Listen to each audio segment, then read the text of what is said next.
తాకట్టులో ఉన్న బంగారాన్ని విడిపించి ఆ రోజు ఆన్లైన్ రేటుకే మేము కొంటాం. Sharma gold company.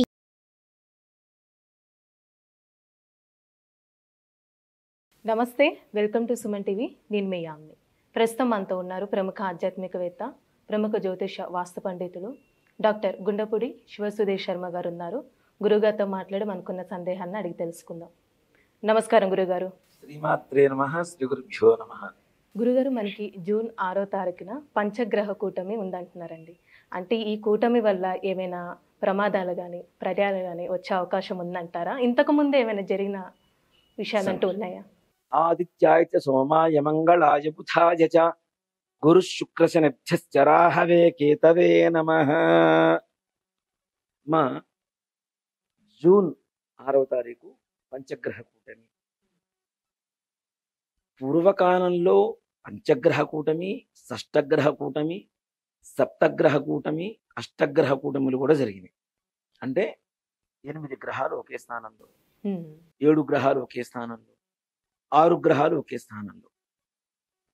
ఇవి సర్వసాధారణంగా జరుగుతూనే ఉంటాయి. దీనికి ప్రత్యేకత అంటూ ఏమీ లేదు.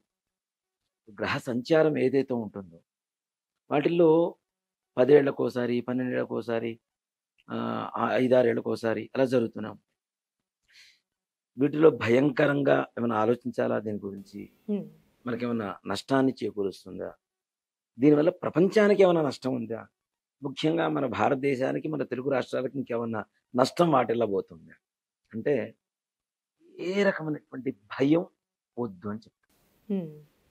ముఖ్యంగా ఇలాంటివి కొంతమంది చెప్తూ ఉంటారు, అయ్యే భయానకమైనటువంటి పరిస్థితులు వస్తున్నాయి, కరోనా కంటే కూడా ఇంకా ప్రమాదకరమైనటువంటి రోజులు మనం చవి చూడబోతున్నాం ముందు రోజుల్లో. మరి పంచగ్రహ కూటమి 2013లో వచ్చింది. అప్పుడు ఏ కరోనా వచ్చింది? రాలేదు. ఏమీ రాలేదు. కరోనా మనకి తెలిసింది 2020లో తెలిసింది. 19 నుంచి 20 ఆ టైంలో తెలిసింది. 2013లో వచ్చింది, 2009లో ఒకసారి వచ్చింది, 2001లో ఒకసారి వచ్చింది. దానివల్ల ఎవరికి ఏ రకమైనటువంటి నష్టం ఉండదు.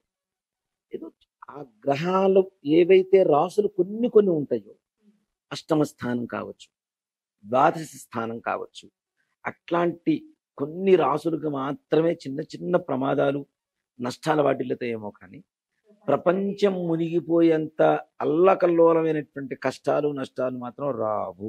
గురుగారు, ఇప్పుడు 2013లో అంటే ఆ సంవత్సరంలో కేదార్నాథ్లో అంటే వర్షాలు పడి చాలా వరదలు వచ్చి చాలా ప్రమాదం అనేది జరిగింది. దానికి కారణం ఏమేమి ఉండొచ్చు? ఇలాంటి గ్రహాల కూటమి టైంలోనే వచ్చిందంటారు ఈ విషయం కూడా? మంచి ప్రశ్న అమ్మ. ఆ సంవత్సరంలో పంచగ్రహ కూటమి వచ్చింది. ప్రమాదవశాత్తు అనుకోకుండా ఆ వరదలు వచ్చి ముంపుకు గురైనవి. కానీ ఈ పంచగ్రహ కూటమికి కానీ అక్కడ వచ్చినటువంటి వరదలకు కానీ ఏ రకమైనటువంటి సంబంధమే లేదు. ముఖ్యంగా ఇప్పుడు 2013లో జరిగింది. అది కాకతాళీయంగా జరిగింది. దాన్ని ఒక ప్రమాణంగా తీసుకొని జనాల్ని భయపెడుతూ ఉంటే, ముఖ్యంగా అసలే మన హిందూ ధర్మాన్ని పూర్తిగా విశ్వసించేటువంటి వాళ్ళకి సెంటిమెంట్ ఎక్కువ, భయం ఎక్కువ. ఇక్కడ చితాచింతా ద్వయోర్మధ్యే చింతనావధికం భయం, చితాదహతి నిర్జీవం, చింతా ప్రాణయుతం వపు అని చెప్పి ఒక శాస్త్రం ఉంది. నీతి శాస్త్రంలో చెప్పబడినటువంటి శ్లోకం ఇది. దాని అర్థం ఏమిటి అంటే, చితా చింతా ద్వయోర్మధ్యే, చితి చింత అంటే ఆలోచన, ఈ రెండింటి మధ్యలో ఏది భయంకరమైనది? చితిన చింత? చింత ఎక్కువే, ఆలోచన ఎక్కువగా భయంకరమైనది. ఎందుకు అంటే చితా దహతి నిర్జీవం. చితి అనేది ఏం చేస్తుంది? నిర్జీవంగా ఉన్న శరీరాన్ని మాత్రమే కాలుస్తుంది. చింతా ప్రాణయుతం వపు, చింత అనేది, ఆలోచన అనేది బ్రతుకుండగానే కాలుస్తుంది కదా. అవునండి. అనేక రకాలైనటువంటి వీడియోలో ఎవరో ఏదో చెప్పారని చెప్పి మన మైండ్లోకి ఎక్కించుకొని ఏదో ప్రళయం రాబోతుంది, ఏదో కష్టం రాబోతుంది, నష్టం వాటిల్లబోతుంది, అమ్మో మనం అందరం జాగ్రత్తగా ఉండాలి, అదేదో ఇప్పుడు బ్యాంగ్ అని చెప్పి ఒకటి చెప్పారు చూడండి, తెల్లవారితే అందరం వెళ్ళిపోతాం, చచ్చిపోతానికి ఎవరు ఏం లేదు, ఇదే అందరి చివరి క్షణాలు, చివరి రోజులు అని చెప్పారు కదా. ఏమైంది? ఏం కాలేదు. ఏం కాలేదు కదా, అందరం బాగానే ఉన్నాం కదా. ప్రపంచాన్ని వణికించిన కరోనా మహమ్మారి వచ్చిన తర్వాత కూడా మరలా పునర్జీవం పోసుకొని ప్రశాంతంగా బ్రతుకుతున్నాం అందరూ. అవి వ్యాపారాలు వాళ్ళు చేస్తున్నారు, ఎవరు ఉద్యోగాలు వాళ్ళు చేస్తున్నారు, ఎవరి వృత్తి వ్యవహారాలు వాళ్ళు చేసుకుంటూ వెళ్ళిపోతున్నారు ప్రశాంతంగా. అంటే కొంత నష్టం వాటిల్లింది, కాదని చెప్పను. కానీ దానివల్ల మన హిందూ సంస్కృతి కూడా మరలా పునరుద్ధరణ జరిగింది. షేక్ హ్యాండ్లు ఇచ్చుకోవడం పోయింది కదా అప్పటి నుంచి. నమస్కారం, ఈ నమస్కారం పెట్టమని కొన్ని కొన్ని వేల సంవత్సరాల నుంచి మన సంస్కృతి చెబుతుంది. జ్ఞానేంద్రియాలు 5, పంచేంద్రియాలు 5, ఈ రెండు కలిపితే నమస్కారం కదా. ఇలాంటి నమస్కారం చేయమని మన కరోనా మనకు కొన్ని విధానాలు నేర్పింది. మడి ఆచారం, దూరంగా ఉండండి, ఒకళ్ళు ముట్టుకోవద్దు. మన కరోనా చెప్పినప్పుడు విన్నారా లేదా? ఒక్కో మనిషికి 10 అడుగుల దూరంలో రౌండ్స్ చేసి మరి సర్కిల్స్ చేసి మరి నిల్చోబెడితే నిల్చున్నారా లేదా? ఇవన్నీ మన ధర్మం, మన హిందూ ధర్మం కొన్ని వేల సంవత్సరాల క్రితమే ఇలాంటివి దగ్గరగా ఉంటే ఇలాంటివి వస్తూ ఉంటాయి అని చెప్పి దాన్ని దూరంగా నిల్చోమని చెప్తే వినరు. కాబట్టి అది ఆచార రూపంలో ఆ వ్యవహారాన్ని మన మానవ జీవనశైలిలోకి తీసుకొని వచ్చారు. అలాగే ఈ కరోనానే మనల్ని ఓ మాట చెప్పాలంటే ఏం చేయలేకపోయింది. చాలా మందిని ఏదో పొట్టను పెట్టుకుంది, కాదని చెప్పాను. కానీ ఉన్నవాళ్ళైతే సంతోషంగా ఉన్నారు, జాగ్రత్తగా ఉంటున్నారు కదా. అంతకు మించి ప్రమాదం, అంతకు మించి కాదు, అసలు ప్రమాదమే లేదు. అంతకు మించి కూడా కాదు అసలు ఏ రకమైనటువంటి ప్రమాదము అనేది ఈ పంచగ్రహ కూటమి వృషభ రాశిలో.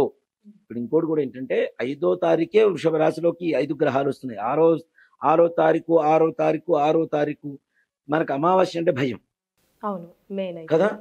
మే 6న అమావాస్య ఉంది. అమావాస్య రోజున పంచగ్రహ కూటమి అంటే జనాలందరూ పరిగెత్తుకుంటూ పోయి పంతులు గారి దగ్గర జపాలు, హోమాలు, తపాలు అవి ఇవి చేయమని చెప్పి డబ్బులు కడుతుంది. ఆ విషయం కూడా హైలైట్ అయిపోయింది, ఇంకెక్కువ హైలైట్ అవుతుంది. అసలు వాటికి సంబంధం లేనటువంటి వ్యవహారాలని జనాల మనస్సుల్లోకి జొప్పించి భయపెట్టి అలా సంపాదించుకుంటే అన్యాయార్జితం విత్తం వ్యాధి రూపేణ పీడితం చెప్పి శాస్త్రం చెప్తూనే ఉంది.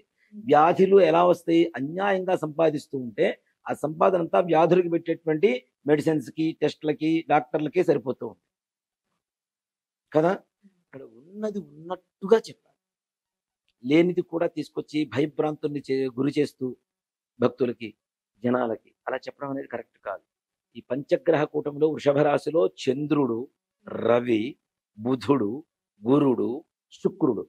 శుక్రుడికి స్వక్షేత్రం, గురుడికి ఉచ్చ, రవికి ఉచ్చ, చంద్రుడికి ఉచ్చ, బుధుడికి ఉచ్చ. ఇంకేం అంటే ఉచ్చ స్థానం అంటారు.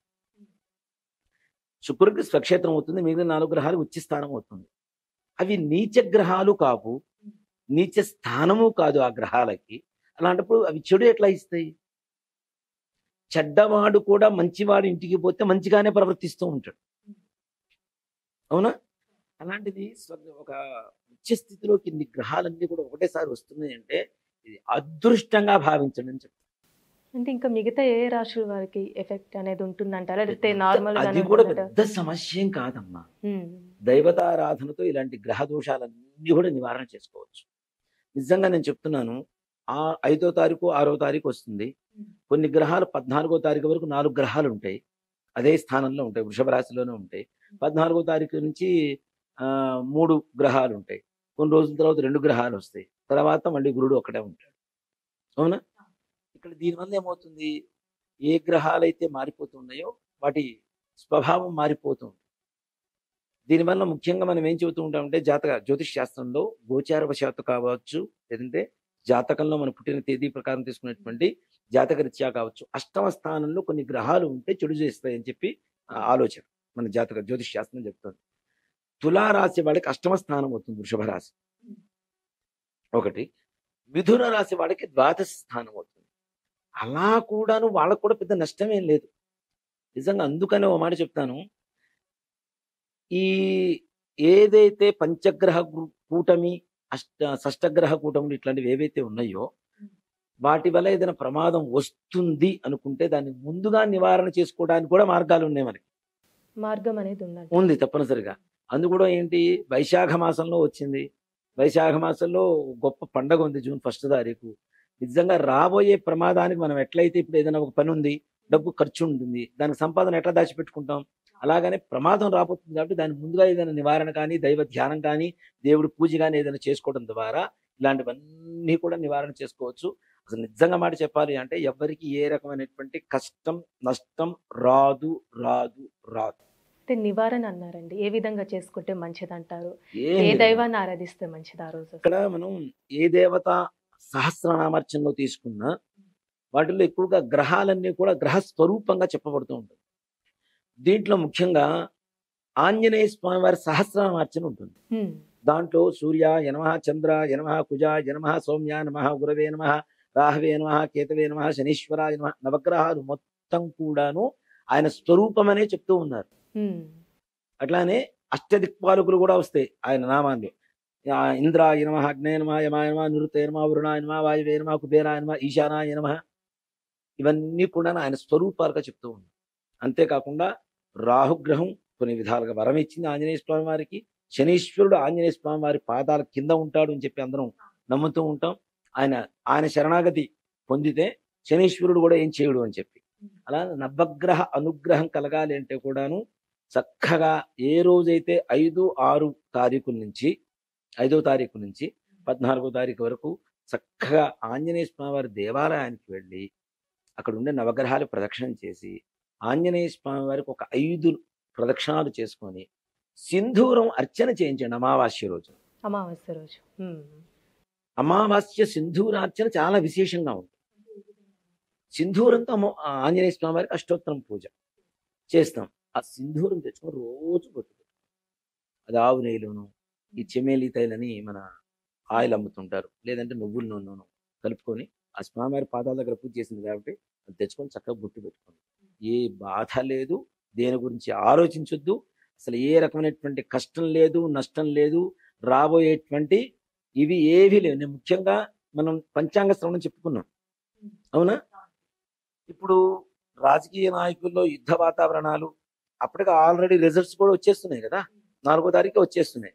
పంచగ్రహ కూటమి కంటే ముందే వస్తుంది. హ్మ్. రాజకీయ నాయకులు గొడవలు, ఆడవాళ్ళు మగవాళ్ళు వావి వరుసలు లేకుండా ఉండడం, దుర్వ్యసనాలకి యువత ఎక్కువగా లోనవ్వటం, అలాగే ఈ సైబర్ క్రైమ్స్ ఎక్కువగా జరుగుతూ ఉంటాయి. ఇవన్నీ ఎప్పుడు చెప్పుకున్నాం మనం? పంచాంగ శ్రవణం అప్పుడు చెప్పుకున్నాం. దేనికి? క్రోధినామ సంవత్సర ఫలితం. క్రోధినామ సంవత్సరానికి మంగళవారంతో ప్రారంభమైంది, కుజుడితో ఇవన్నీ కూడా కుజుడు అధిపతులు అవుతున్నాడు కాబట్టి దానివల్ల ఇవన్నీ కలుగుతాయని చెప్తున్నాం. ఈ పంచగ్రహ కూటమి మరలా కొత్తగా వచ్చేటువంటి ప్రమాదాలు మాత్రం లేవు. నిజంగా సింపుల్గా ఒక్క మాటలో చెప్తానమ్మా, పంచాంగ శ్రవణంలో పంచగ్రహ కూటమి గురించి ఎక్కడైనా వ్యవహరించబడిందా? దాని గురించి నిజంగా ప్రమాదాలు ఉంటే పంచాంగకర్త ముందుగానే రాస్తారు. ఫలానా సమయంలో పంచగ్రహ కూటమి ఉంది, ఈ సమయంలో ఈ రాశుల వాళ్ళకి నష్టం వాటిల్లుతుంది, ఈ ప్రపంచంలో ఇన్ని వింతలు జరుగుతాయి, ఇన్ని ప్రమాదాలు జరుగుతాయి, ఈ దేశానికి నష్టం ఉంటుంది, ఈ దేశానికి అరిష్టం ఉంటుంది అని చెప్పి ముందుగానే సూచించబడుతుంది. ముందుగానే ఉంటుందండి అందులో పంచాంగంలో మనకి? తప్పనిసరిగా ఉంటుందమ్మా.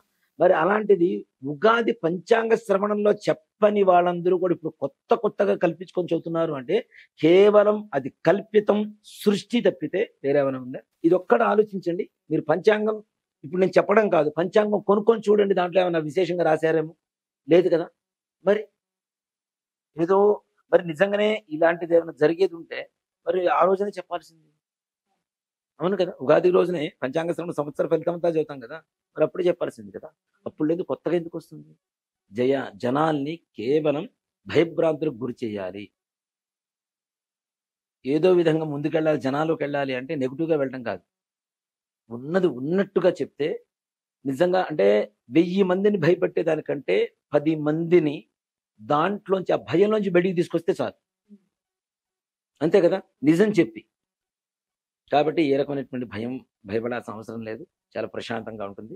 పంచగ్రహ కూటమికి జరగబోయేటువంటి ఏదన్నా విపత్తులకి ఏ రకమైనటువంటి సంబంధం ఎక్కడా లేదు, ఇది ఖచ్చితమైన మాట. చాలా చక్కగా తెలియజేశారు గురుగారు. అలానే పరిహారం కూడా తెలియజేసినందుకు ధన్యవాదాలు మీకు. శ్రీమాత్రే నమః. శ్రీ గురుభ్యో నమః. సుమన్ టీవీలో మీ పర్సనల్ అండ్ బిజినెస్ ప్రమోషన్స్ కోసం కింది నెంబర్కి కాంటాక్ట్ చేయండి.